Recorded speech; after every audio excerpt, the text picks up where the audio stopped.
I opened my eyes inside a body that was locked up. Mira was pressed close beside me. Zoe looked at me, but couldn't move. The last thing we saw was the demons dragging us through wind and sand, heading straight for the Great Pyramid of Giza. They hauled the three of us inside. At the center, they set us down in a circle. Go to sleep. A red light swept across. I slipped into a hazy state. I thought, it's over.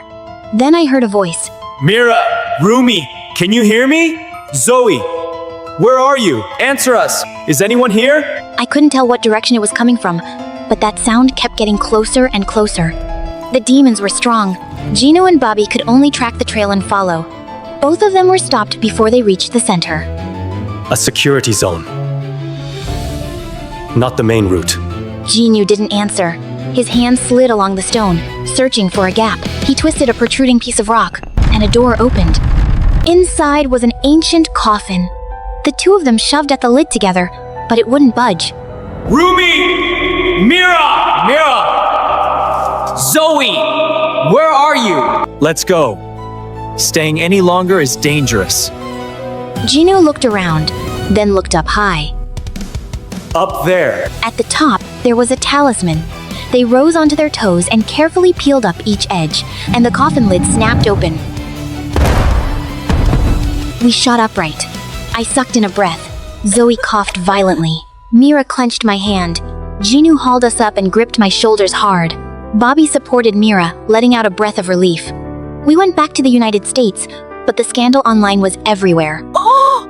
What? Oh my god, is this real? While HUNTRIX disappeared, 3 demons in disguise had been going to school in our place. They bullied students, yanked up flowers, scribbled all over the walls. People were furious. They're lying to us! I can't believe this! I saw it! How could they? I'm so angry! Bobby tried to explain, but no one listened. The things you see are not real. That's fake HUNTRIX, not the real HUNTRIX. I will open a test that only the true HUNTRIX knows. Bobby arranged a meeting between the two sides, with a huge crowd watching. For the next month, HUNTRIX will reveal a secret. Only HUNTRIX and I know it. If you're the real HUNTRIX, you'll know what that secret is. Both sides huddled. The fake side held up a sheet of paper. Travel to Hawaii. We held up ours. Release a new album. Correct. The plan is to release an album. In that exact moment, the crowd understood. The criticism snapped around and aimed straight at the fake HUNTRIX. I didn't wait. I threw a punch. The 3 demons revealed their true forms right there in the middle of the crowd. The next day, to prove it, we released the album immediately. That scandal itself pushed the album to HUNTRIX on trending. I stared at the chart. Bad publicity doesn't just destroy, it knows how to manufacture a trend. But it didn't stop there. What happened next was something I never could have expected. I was erased from the world in less than 2 minutes.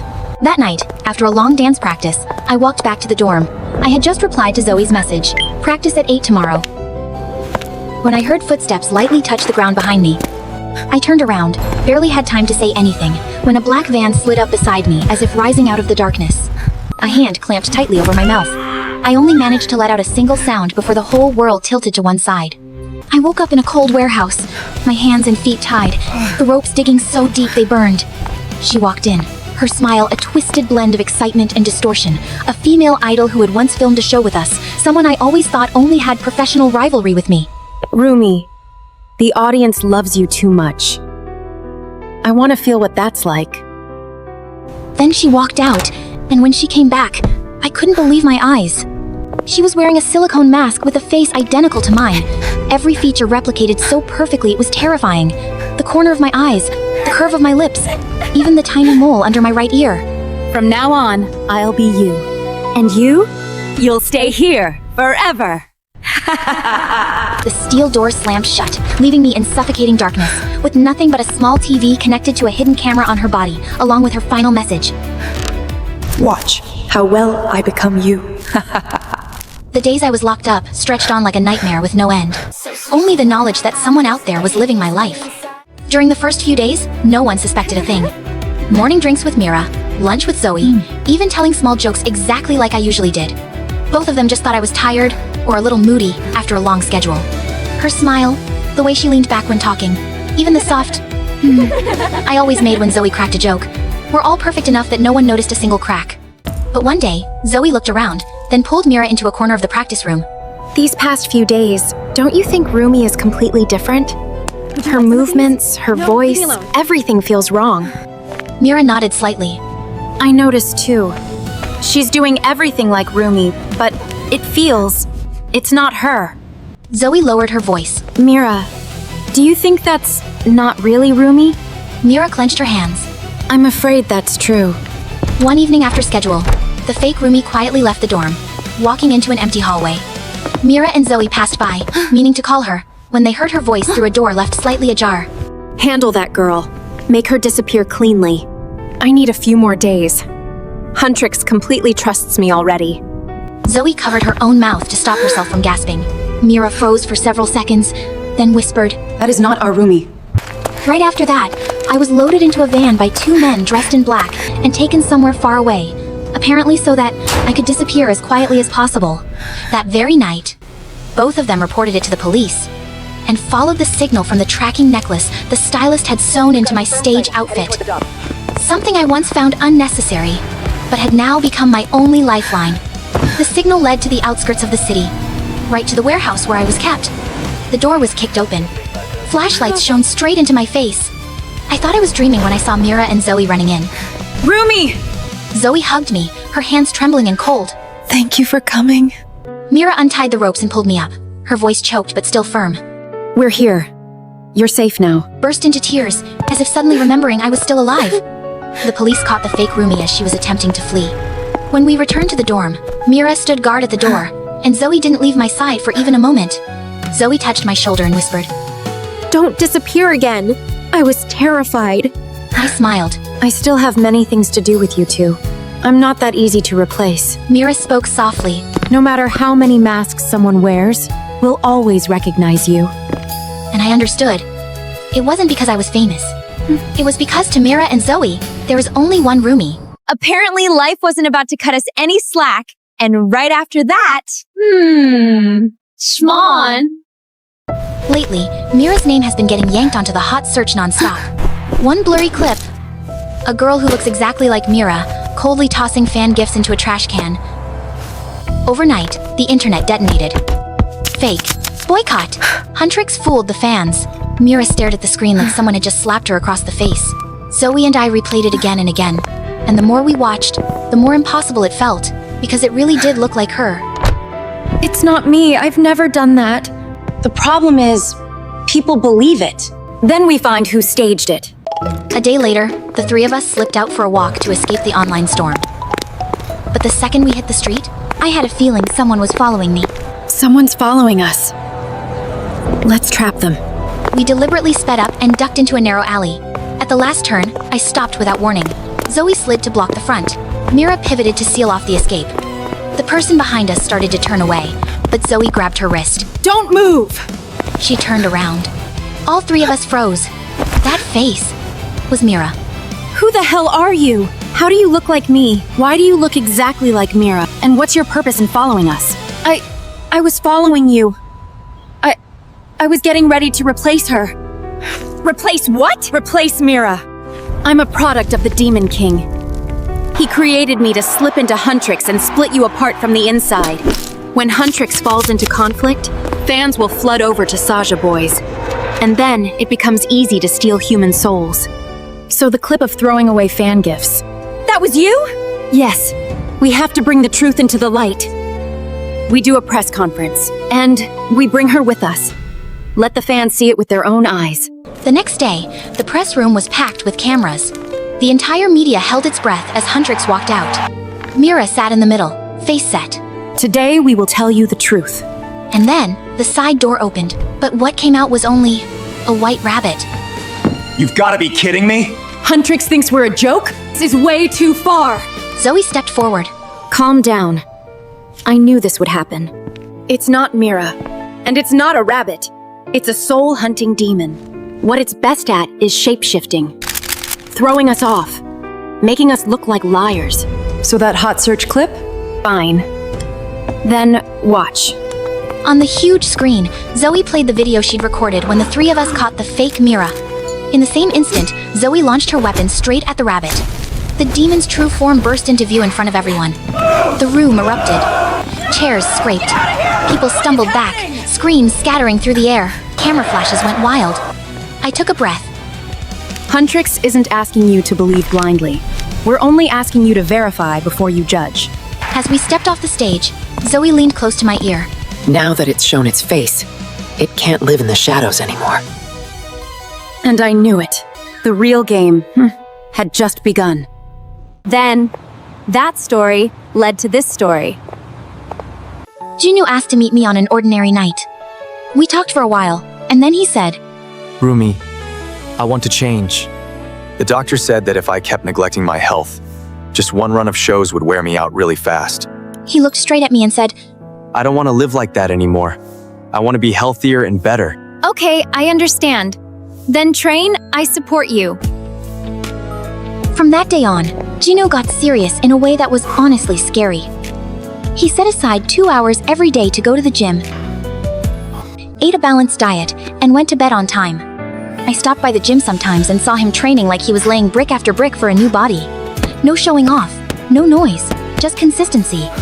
A few months later, Jinwoo came back, and it was a real glow-up. His body was lean and solid, his shoulders broader, his eyes sharper, and his cold aura was even more obvious. Look at him, he's just so handsome. I had to see you. Wow, you clean up really well. I like it. No. But then a post blew up online. The photo of Jinwoo was so handsome it was almost irritating, with the caption, "Taking care of yourself. But can you take care of your family?" What? Oh. Did you see that? It's real. Right after that, his past got dragged back up. The audience criticized him, and people turned their backs. I asked to meet him to encourage him. Listen, your past isn't a death sentence. It's just something you've been through.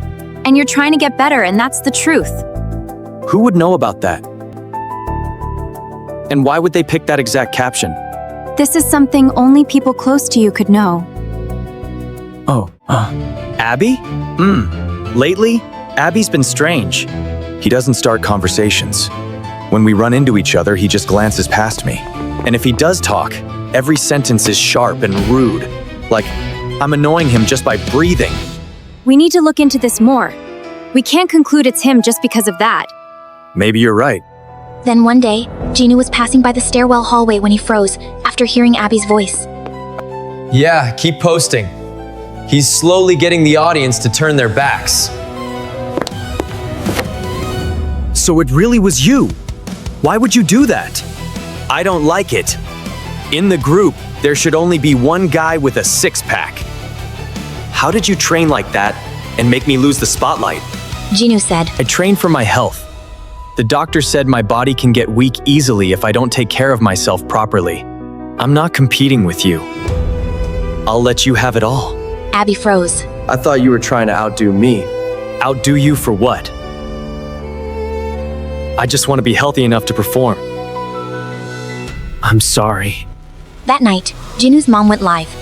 Jinwoo had tried so hard, endured so much, and my son is not the kind of person people are saying he is. An anonymous account from Abby also posted a clarification.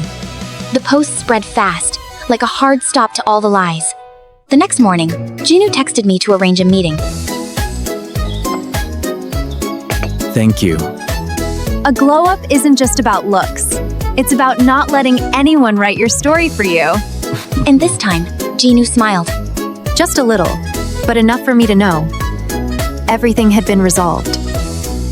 And you wouldn't believe what happened next, seriously. No way! I told you it would be good! It gets better, watch this.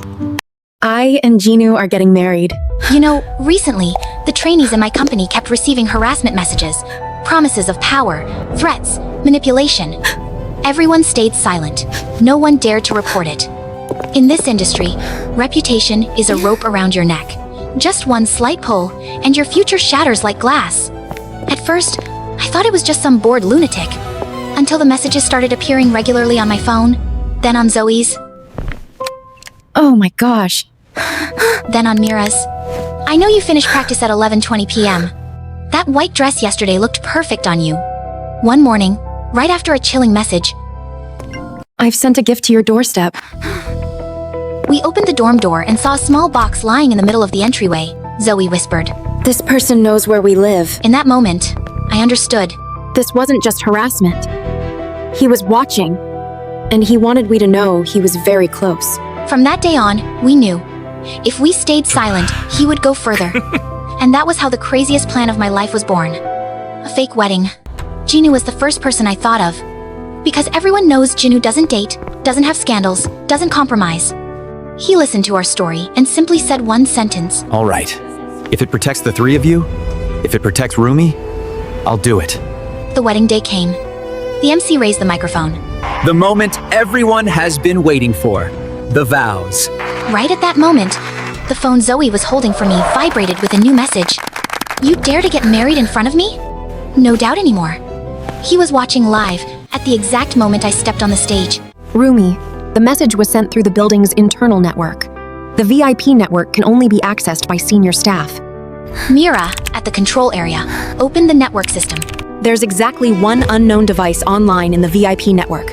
In the VIP seating area on the mezzanine. The VIP guest list today wasn't long, but only one person held full authority over artists' and trainees' schedules. Deputy Director of Artist Management, Jinu tightened his grip on my hand. It's time. The MC asked loudly. Jinu, do you take her as your wife? Jinu didn't answer yet. Zoe said rapidly through the earpiece. Look up at the mezzanine. I lifted my gaze. In the VIP section, he stood up. In the middle of applause, he shouted down, forgetting the hundreds of eyes around him. This wedding is fake. She is not allowed to marry. She is the company's property. The entire hall froze. Mira spoke into the earpiece. Loss of control. We have grounds to seize the phone. The messages are being sent during the event. Internal security moved toward the VIP area. He pulled out his phone, frantically trying to delete messages, like destroying evidence. Security held his hand. Your phone is using the event's internal network. We are required to check it. When checked, dozens of harassment messages appeared. He couldn't deny it. He was escorted out of the VIP section. As he was taken away, he looked at me. Like a man who just lost something he believed belonged to him. I took the microphone, looking directly into hundreds of eyes. This isn't a wedding. This is how we protect ourselves and those who come after us. Jinu continued. The Deputy Director of Artist Management, Tate, who holds the future of hundreds of trainees kept, used his power to harass and threaten. We chose to speak in the middle of a wedding, because if we said it in a meeting room, no one would believe us. Zoe's eyes were red. We were scared. But today, we are not alone. It's time to end the fear. Camera flashes exploded. One trainee broke down crying. Finally, someone spoke up. In that moment, I understood sometimes the strongest force in this industry isn't power, but when the weakest stand together.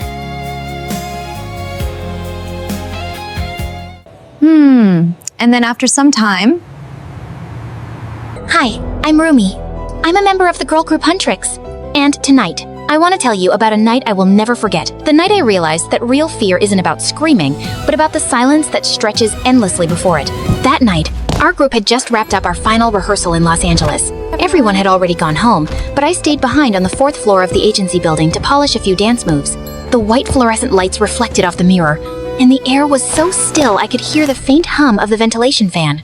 Around 11 p.m., the door creaked open. A man walked in, wearing a maintenance uniform, a baseball cap, and a mask. Sorry, just here to check the electrical system for a bit. He said. I nodded. Sure, go ahead. He crouched down and turned on a flashlight, scanning around the outlets. I kept practicing, but after a few minutes, something made me stop. The flashlight wasn't pointed at the wall anymore. It was pointed at the mirror, directly at my reflection. I turned around. He was standing several feet away, staring at me, completely still, unblinking. Is something wrong? I asked softly. He lowered his mask, revealing a stiff, uneasy smile, strangely familiar. You've changed a lot. But I still recognized you right away. I froze. Sorry, do we know each other?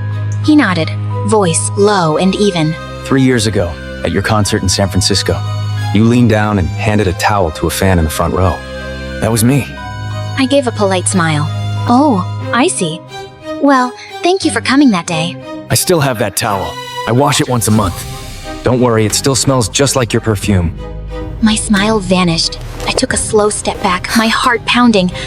The lights flickered slightly, casting both of our shadows across the mirror. How did you even get in here? I tried to sound calm. Easy. I've followed you long enough to know when the guards switch shifts, and which doors they forget to lock at night. The air thickened. I could hear both of us breathing, shallow and uneven. I stepped back again until my spine hit the wall. There was a faint metallic smell. I looked down. The handle of a folding knife was sticking out of his pocket. What? Are you going to do? I whispered. He tilted his head, eyes wide, a twisted grin spreading across his face. A voice that beautiful, an image that perfect. No one else should get to hear it or see it but me. His tone cracked, trembling with mania. Let's go to heaven together, Nay. Just the two of us. Come on, Rumi. I love you. I love you. My breath caught in my throat. He pulled out the knife, the blade glinting under the light. Don't be afraid. I'll make you eternal. No one will ever hear you sing again. Only me. Please stop, I said, barely able to speak. He stepped closer, hand reaching out toward my face. And then, the door burst open. Light from the hallway flooded the room. Bobby, my manager, rushed in with 2 security guards. The man spun around, panic flashing in his eyes. Within seconds, they had him pinned down. The knife clattered to the floor, rolling to my feet. I collapsed, trembling uncontrollably. The police later confirmed he was a known stalker, someone who had disguised himself multiple times to approach female artists. On his phone, they found hundreds of photos of me, at airports, rehearsal rooms, even outside my apartment. It took me nearly 3 months before I could sing again. And now, whenever I stay late at the company, I always glance into the mirror before turning off the lights, just to make sure that the only reflection left is mine. Thank you so much for being here. Love you so much.